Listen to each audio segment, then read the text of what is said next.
بسم الله الرحمن الرحيم. الرحمن علم القرآن، خلق الإنسان علمه البيان. الشمس والقمر بحسبان، والنجم والشجر يسجدان. والسماء رفعها ووضع الميزان، ألا تطغوا في الميزان. وأقيموا الوزن بالقسط ولا تخسروا الميزان.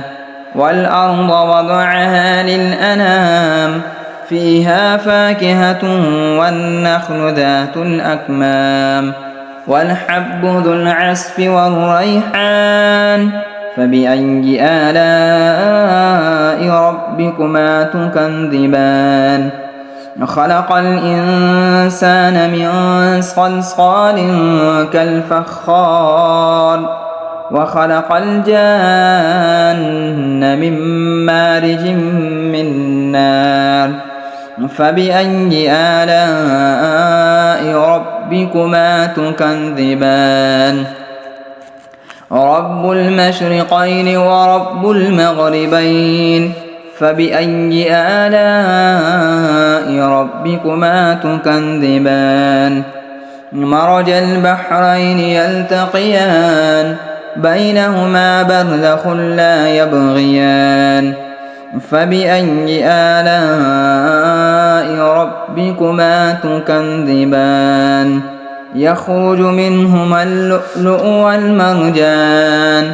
فبأي آلاء ربكما تكذبان؟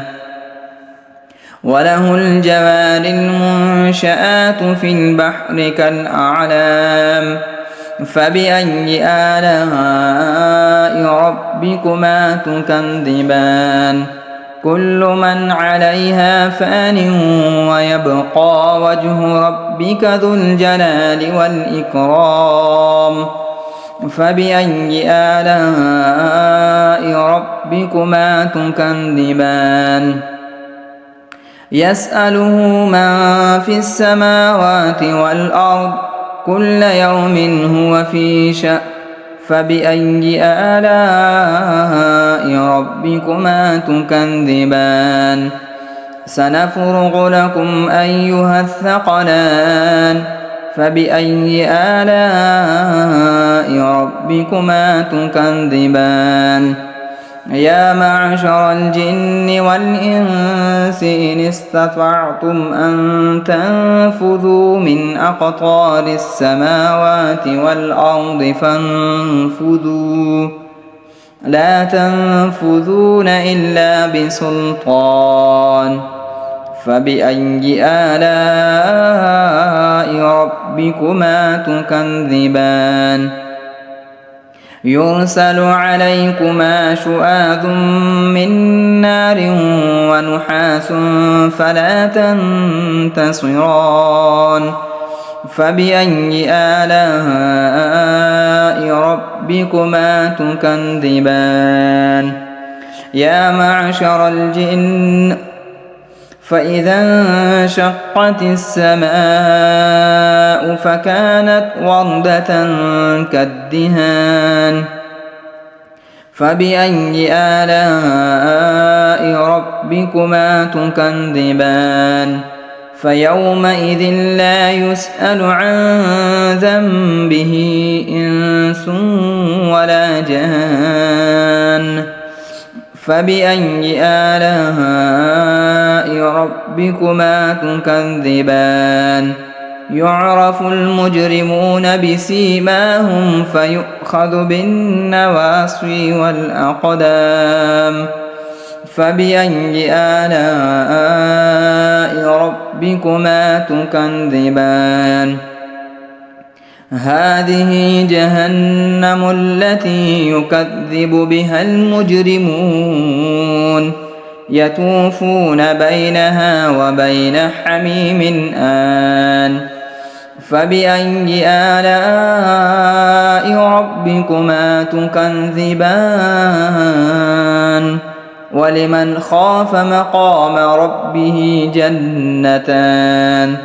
فبأي آلاء ربكما تكذبان ذواتا أفنان فبأي آلاء ربكما تكذبان فيهما عينان تجريان فبأي آلاء ربكما تكذبان فيهما من كل فاكهة زوجان فبأي آلاء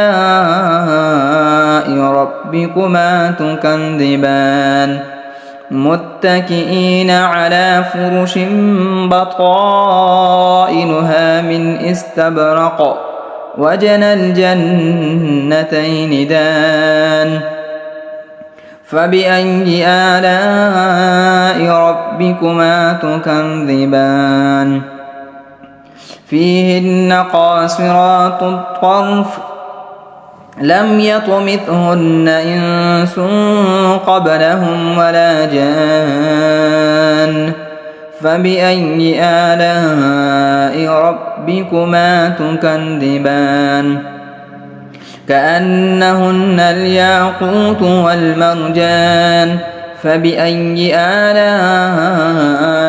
ربكما تكذبان هل جزاء الإحسان إلا الإحسان فبأي آلاء ربكما تكذبان ومن دونهما جنتان فبأي آلاء ربكما تكذبان مدهامتان فبأي آلاء ربكما تكذبان فيهما عينان نضاختان فبأي آلاء ربكما تكذبان فيهما فاكهة ونخل ورمان فبأي آلاء